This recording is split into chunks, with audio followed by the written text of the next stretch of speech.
What happens after death? It is a question that has fascinated humanity for thousands of years.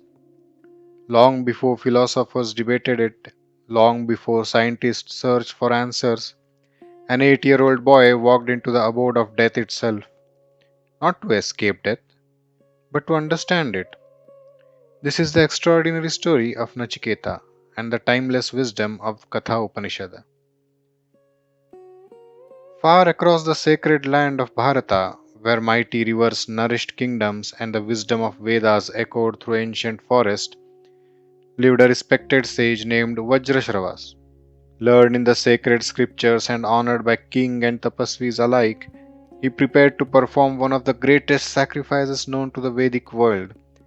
A sacrifice through which a man was expected to surrender everything he possessed in the hope of attaining the heavenly realms. The sacred ritual was known as the Viśvajit Yajña. Unlike ordinary sacrifices, this one demanded complete generosity. Every possession owned by the sacrificer was to be given as Dakṣiṇā, sacred gifts offered to the learned priests who conducted the ceremony. People gathered from nearby villages to witness the sacred event. The rhythmic chanting of Vedic mantras filled the air, while fragrant sandalwood and ghee fed the sacred fire. To everyone present, it appeared that the great sage was performing an act of perfect righteousness. But among the gathered crowd stood one quiet observer, whose eyes noticed what everyone else had overlooked. He was Vajrashravas' young son Nachiketa. Though barely 7 or 8 years old, Nachiketa possessed a rare clarity of mind. He had listened carefully to the teachings of the elders and understood that a sacrifice offered without sincerity could never bear its promised fruit. As the ceremony continued, Vajrashravas began distributing his wealth. Cows were led one after another toward the waiting priest. At first glance, everything appeared proper, but Nachiketa looked more carefully than anyone else.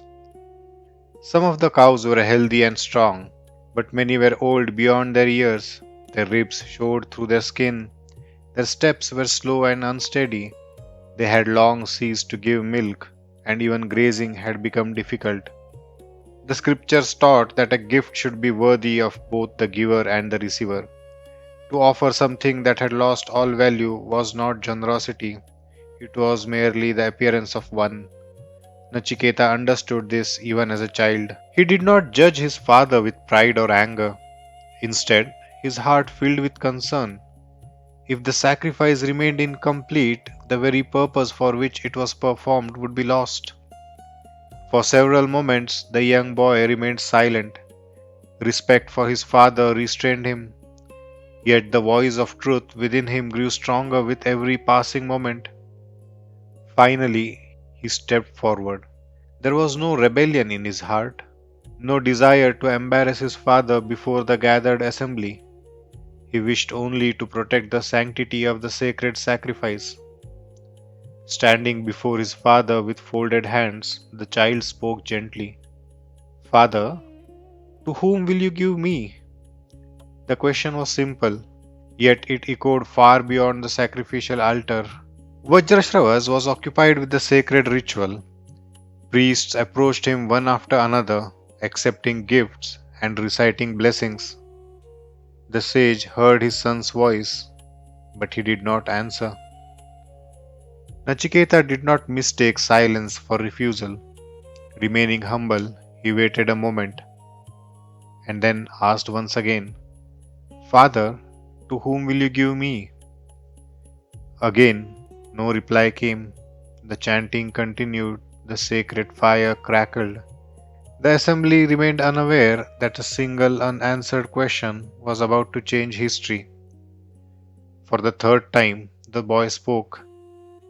His voice carried neither fear nor defiance, only sincerity. "Father, to whom will you give me?" The question struck Vajrashravas at the worst possible moment. Already burdened by the demands of the sacrifice, his patience gave way to anger. He turned towards his son.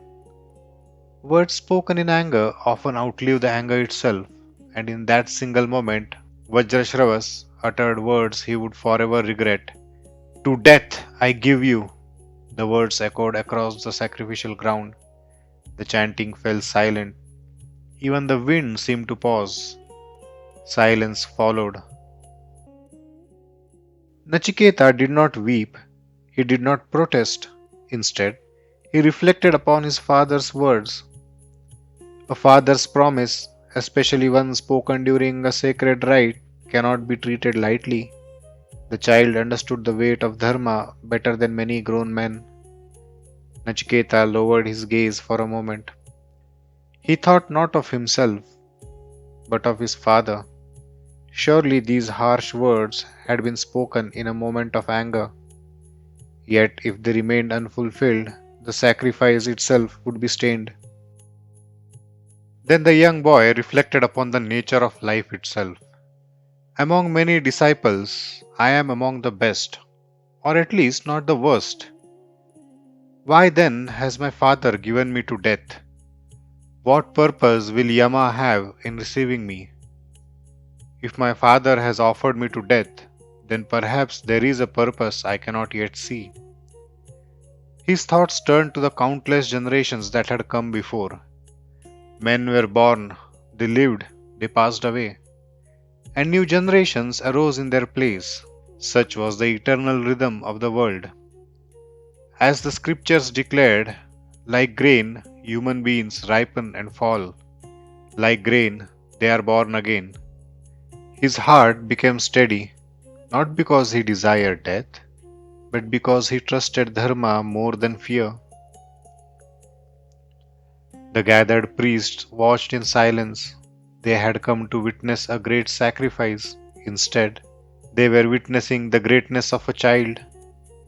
With his father's blessing, though burdened by sorrow, Nachiketa prepared to leave. He bowed one final time before the sacred fire. Then, without hesitation, the young tapasvi began his journey toward the mysterious abode of Yama, the Lord of Death. He did not know what lay ahead, yet not once did he hesitate. The sounds of the yajna slowly faded behind him. In their place came the gentle song of birds, the rustling of leaves, and the quiet whisper of the forest breeze. Nature itself seemed to welcome the young traveler. Every step carried him farther from the world he had always known. The villages disappeared behind him. The familiar paths gave way to ancient forests untouched by the passage of time. Towering banyan and peepal trees stretched high above, their branches waving together like the roof of a giant natural temple. Golden rays of sunlight filtered gently through the leaves, illuminating the path before him. Though still only a child, Nachiketa walked with remarkable composure. There was no fear in his heart, no anger towards his father, only a quiet determination to uphold what he believed was right. Now and then he crossed clear forest and open meadows where the beauty of nature surrounded him on every side. He paused only long enough to appreciate the Creator's handiwork before continuing onward. The mountains gradually rose before him. Each step carried him farther from the familiar world and closer to a destination no ordinary mortal had ever sought. The forest grew older, the silence grew deeper. Even the wind seemed to speak in whispers as though earth itself knew where the young seeker was headed. Yet Nachiketa never questioned his decision. His faith in Dharma remained stronger than uncertainty. Whatever awaited him, he would meet it with courage. As the sun painted the distant mountains with shades of gold and crimson, Nachiketa paused for a brief moment. Beyond those silent peaks lay the unknown, and without turning back, he continued forward. The mountains now surrounded him. Ancient rocks, sculpted by the countless ages, stood like silent guardians watching over his journey. From the lofty ridges, the world below appeared distant. It was as though Nachiketa had already begun leaving behind the realm of ordinary men. Beyond the mountains, the very landscape seemed to change. A soft celestial radiance shimmered upon the horizon, unlike anything found upon the earth. Though he had never witnessed such a place before, his heart remained perfectly calm, for he had not come in search of adventure, but in search of truth. Every step carried him closer to the dwelling of the Lord of Dharma. The silence around him no longer felt empty, it felt sacred. Then, for the very first time, he saw it. Far beyond the glowing horizon, a magnificent celestial city slowly emerged from the radiant mist. It was unlike any kingdom built by human hands. Without fear, the young seeker continued toward the great entrance. His journey had finally reached its destination. At last, Nachiketa stood before the magnificent gates of Yama's abode. There was no fear in his heart. With folded hands, the young seeker quietly announced his arrival. He had come to meet the Lord of Death. But the palace was unusually quiet. The attendants received the young boy with courtesy, yet they brought unexpected news. Yama was away, attending to the duties entrusted to him by the cosmic order. The attendant spoke with kindness. Please forgive us, young Brahmin. Our Lord is away. Until he returns, we cannot receive you. Nachiketa simply bowed. Then he seated himself quietly beside the great entrance. He would wait until Yama returned. No demands escaped his lips. He did not ask for food, nor for water. He simply waited in silence. The first evening settled over Yama's abode. Golden light faded into silver twilight. Still, the young seeker remained unmoved. Night descended. Countless stars appeared across the heavens. Alone before the palace of death, an 8-year-old child continued his silent vigil. Morning came. Yama had still not returned.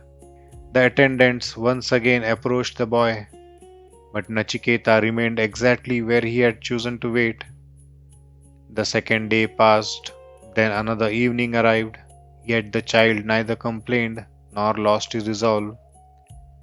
By the beginning of third day, the attendants had come to understand that this was no ordinary child. His patience was stronger than hunger, his faith greater than fear. The day had passed in silence. Nachiketa neither ate nor drank. He remained seated with unwavering patience before the house of Yama. As evening returned, the attendants began to worry. Never before had they witnessed such determination in one so young. By now, even the attendants spoke of him with admiration. This is no ordinary child. The third day slowly drew to a close, yet Nachiketa's resolve remained unshaken. His body grew weary, but his spirit remained firm. Then, far beyond the celestial horizon, a magnificent chariot approached. The Lord of Dharma had returned. The attendants hurried forward to receive their master, but before anything else, they had urgent news to deliver. With folded hands, the chief attendant spoke, My lord, a young Brahmin boy has waited here for 3 nights without food or water. He refused to leave.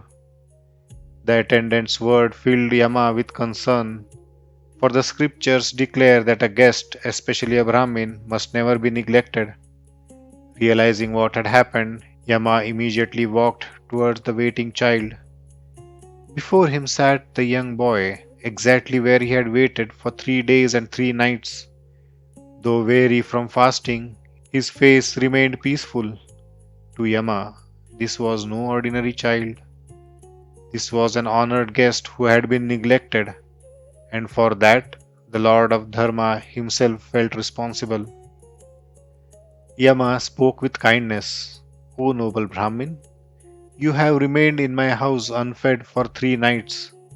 For this failure in hospitality, I seek your forgiveness.